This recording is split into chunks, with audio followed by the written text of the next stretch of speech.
Please allow me to extend my warmest welcome in this gathering, which I have called on the occasion of the 26th European Association for International Education Conference and Education Fair held in Prague. I am delighted that this year Prague was chosen to join the company of European cities hosting to EAIE conference, and I am aware that this conference and fair are a unique occasion for the meeting of representatives in the field of international education, from rectors and professors to international coordinators and staff involved in internationalization in education. I therefore decided to invite you here so that we can at least talk informally and exchange experiences. At the same time, I would like to express my most sincere gratitude for your excellent cooperation with our university, which I highly appreciate. Both our and other institutions in Prague know the importance of your presence here in the city, and I am informed that similar events are being organized today by German Culture Institution, by the Embassy of Canada, Switzerland, Australia, and France, for representatives of the universities from our countries. Charles University has prepared a number of activities as a part of the conference. Shortly before lunch today, I received 90 visitors from abroad who took part in a campus tour visiting the Carolinum and our lesser campus in Prague, Albertov, which is the home of three faculties: Faculty of Medicine, Mathematics and Physics, and Faculty of Science. We also took the decision to open our own stand at the education fair, at which all faculties and part of university are represented and offer their services in teaching, education, and research, as well as discussion for possible cooperation and current problems joined together with this complex story. We are invited to visit our stand in the second floor in the Congress Palace. The EAIE conference is entitled Stepping into the New Era. The successful internationalization of higher education over the last 25 years will now be followed by the next phase, dynamic development, which will be replaced with the biggest transformation of all in all areas of teaching, education, and administration also. We ask ourselves the question, how will this affect the employability of students, and how will internationalization and technology develop in years to come?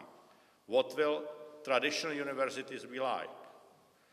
As all of you are from our traditional partner universities, you will already know some general information about our ancient university.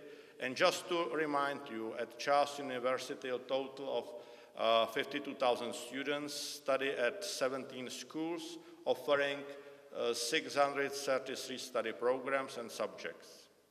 We have 8,000 PhD students in all research fields. The number of international students at the university is in the excess of 7,500 students, and these students can choose from 167 accredited study programs offered in English, French, and German, as well as in other languages. International cooperation is based on nearly 200 international university agreements and 1,600 interinstitutional agreements as part of Erasmus Plus program. At university level, we also collaborate with 10 international non-governmental organizations and university networks. Our goal and priority is the systemic development of science based on state-of-art basic research. The further priority is openness and further qualitative advances in international cooperation and internationalization. One could say that we have become an internationally recognized research institution offering state-of-art science and teaching within modern facilities and equipment. In this, we are fully fulfill our historical mission as laid down by our founder, Czech King and Roman Emperor Charles IV, to raise the level of education of the nation and offer its citizens the best education possible. We also advocate the Humboldtian principles of the unity of research and education and freedom of research and teaching. Charles University is open to further expansion and the utilization of all forms of cooperation in student, teacher, and staff exchange, and in involvement in the creation of joint study programs on bilateral and multilateral level. Returning to the title of conference, Stepping into a New Era, I should also mention the university's entry into the new wide-ranging long-term European projects such as Horizon 2020 and the Erasmus Plus European Union program. Charles University became involved in the Horizon 2020 program in cooperation with the Czech Ministry of Education, Youth and Physical Education to achieve its goal and priorities such as an outstanding science, a leading position in industry and social challenges. The Erasmus Plus program, now entering its third phase, was prepared for a group of educational programs. The program focuses on education, the professional preparation of a cooperation between young people across the whole Europe and a wide spectrum of associated countries. It now also includes all EU lifelong learning system. Especially for Charles University, this program means 1,400 students traveling abroad in this academic year, with this number constantly rising in years to come. We believe that the meeting of such as a large number of participants from abroad in international education as part of ongoing conference will contribute to the unification of not only the idea base, but also the practical approach to some unresolved issues surrounding the transformation of the Erasmus Plus program. In conclusion, I would like to say that Charles University has built its position while grounded in idea and values-centric on the creation of a traditional multidisciplinary university that support a strong bond between education and research. Faced in these challenges associated with the balancing of the traditional university model and the new understanding of the role of universities strengthened by a corporate managerial approach to higher education, it is my wish and it succeeded in this task. We are looking to the future, to the 21st century, but in 2016 we will celebrate 700th anniversary of the birth of our founder, Charles IV, which will be held in the Charles University, and I also cordially welcome you on this our university occasion. We are the traditional university, as I mentioned, and I believe that the meeting and conference and also informal discussion after this official part of our meeting will put the new impact of the cooperation between the universities in Europe and in the world. And I cordially welcome you on Charles University in Prague and in Czech Republic, and I wish to all of us the prosperous conference. Quod bonum felix faustum fortunatum quae eveniat.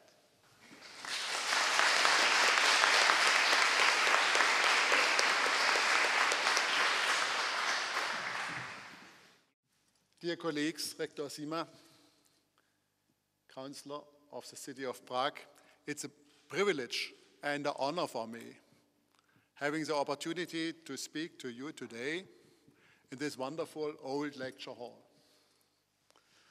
I will reflect a little bit the university, you mentioned it before, in our century.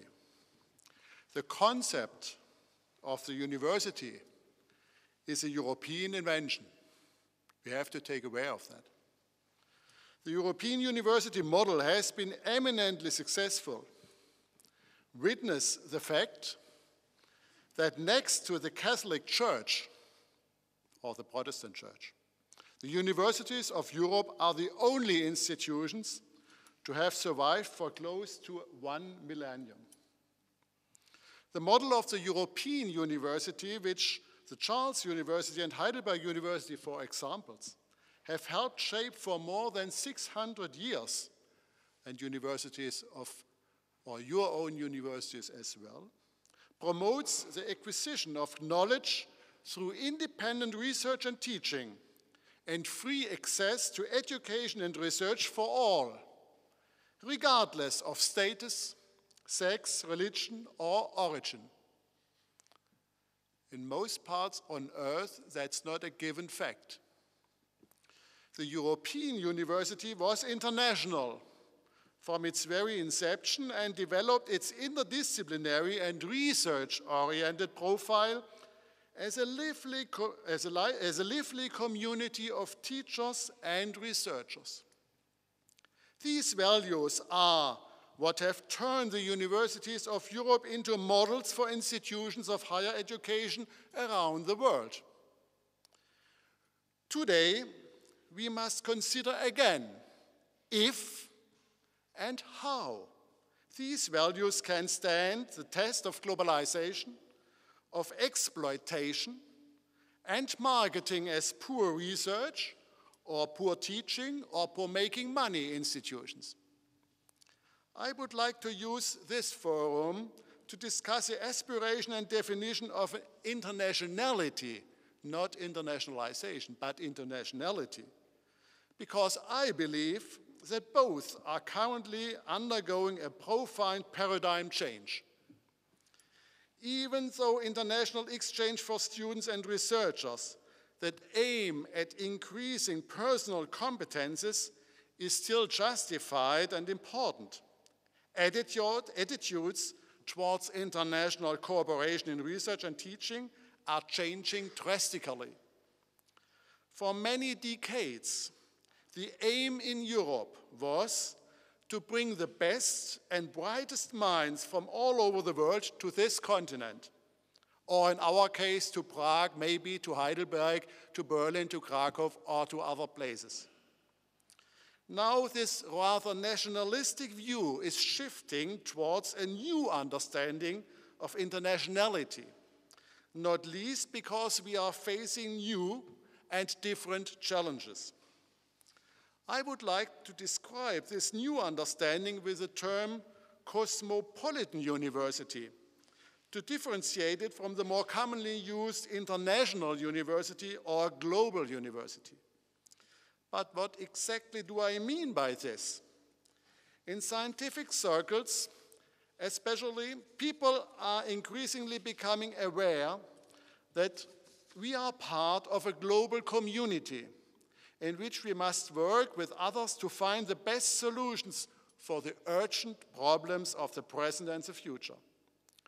In contrast to that, universities, and publicly funded universities in particular, must meet certain legal and political requirements. They are embedded in national or regional expectations, economically, socially, and in terms of science policy.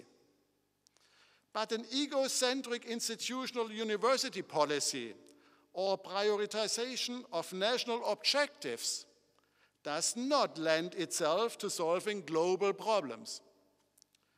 This situation creates a new framework for political action, but first and foremost for our scientific work. We must take responsibility for the greater whole, for keeping our air, for example, clean, and protecting our natural resources, for creating fair trade conditions around the world, for solving distribution problems, for human rights and transcultural discourse, just to name a few of these or such global challenges or whatever that can mean. These are problems that cannot be solved by individual universities, even not by individual countries. Because national policy demands a benefit for the nation. Instead, the best junior scientists in the world must work together in international projects and networks to find the best solutions. This approach requires new instruments of cooperation, which we can extend on the reliable basis we developed between our universities in the past, in our case, almost 25 years. Meanwhile, with exchange in more than 14 disciplines, I learned last day. And it calls for a new type of scientist. We need researchers who delve into the diversity of scientific discourse, even while studying at universities in other countries and cultures, and who, supported by consistent funding, are able to expand their point of view to see the big picture. The researcher of the future must be outstanding in his discipline and be able to think and act transculturally, like a true cosmopolitan. Deeply rooted in his discipline, he or she must never lose sight of the greater whole and contribute his share to keeping our spaceship Earth running smoothly. At Heidelberg University, we have consequently defined the following challenges, and I think you as well. Conducting research and teaching with the aim of developing the best possible expertise, but across disciplinary boundaries. Second, educating the best students from all over the world in an international cosmopolitan atmosphere, not to attract and keep. That's like robbery of good students. And third, continuously improving the university with the aim of offering an inspiring, creative environment for the best researchers and junior researchers from around the globe. Far from being alone in this endeavor, we can count on the support of outstanding partners around the world. We call it our very own Star Alliance. It's a little bit stolen by Lufthansa. And I'm sure that Charles University can and will take a visible part in it. This is a shift from outstanding bilateral to multilateral partnership. That's the sense behind. To achieve the aforementioned goals, Heidelberg University as a comprehensive university with subjects ranging from the humanities, natural and life sciences to the economies and social sciences, focuses its strategy on fostering future generations of researchers. With approximately also 7,000 doctoral students, Heidelberg University is one of the biggest training centers for junior researchers in Europe. And it educates tomorrow's leading academics for the whole world. About 1/3 of PhD students are foreign nationals. Heidelberg University does not follow a national agenda in providing these services, but works increasingly within international networks and with a transcultural understanding of its tasks. Many politicians and university leaders want to send out the best minds. On the other hand, they intend, and we intend, to attract them. It's not easy to overcome this antagonism. And at the same time, which institute, which of our colleagues, who wants to lose the best student? Which university can buy back the best from abroad? In former times, send it out. We will expand and strengthen international research networks in research and advanced teaching for doctoral students, but we involve junior scientists in research projects from an early time in their studies. To this end, we want to train, not to keep, the brightest young minds in these networks and collaborate with our partners to develop new instruments that let us adapt our support system, career development stages, and specific funding measures to the new challenges facing us. In our growing Star Alliance, we integrate senior scientists, often forgotten that we also have splendid senior scientists. Sometimes I think everybody wants only to keep and to train the young. But the young are the old from tomorrow. We integrate senior scientists, lab infrastructures, as well as service people in order to create an academic milieu of high internationality and awareness of global requirements. We want cosmopolitan researchers that act globally, are excellent in their chosen field, but able and open to share expertise in treating cross-cutting issues and support their alma mater as alumni after graduation. That latter one is also an aspect often forgotten in the discussion about internationalization or internationality of an institution. To achieve this, we need the support of decision makers in politics, in industry and society. It takes many forces to build and strengthen a cosmopolitan university, but in my opinion, it is a step we must take if we want to leave our children and grandchildren a world that is worth living in. The cosmopolitan university does not act alone. It builds on trust in partners, is part of institutional networks that share and do not only attract resources, scientific expertise, and students. That is why Heidelberg University is proud to good relationship to Charles University in Prague, which I hope we can further intensify, and I see one or more faces which are also in the vicinity of our networks, I think.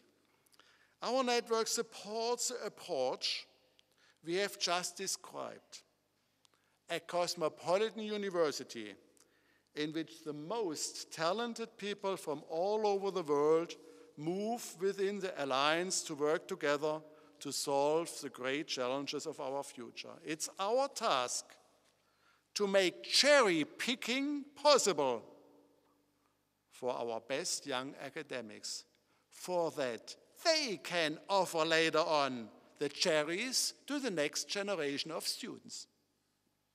That is an academic intergenerational contract. It is sustainable and international. It is with this goal in mind that we want to expand our cooperation at this place with Prague and work more closely with other universities in the network. And so I look forward to an inspiring and productive exchange and to our symposium held in April 2015, celebrating our 25th anniversary next year, our year of special partnership. Thank you very much for your attention.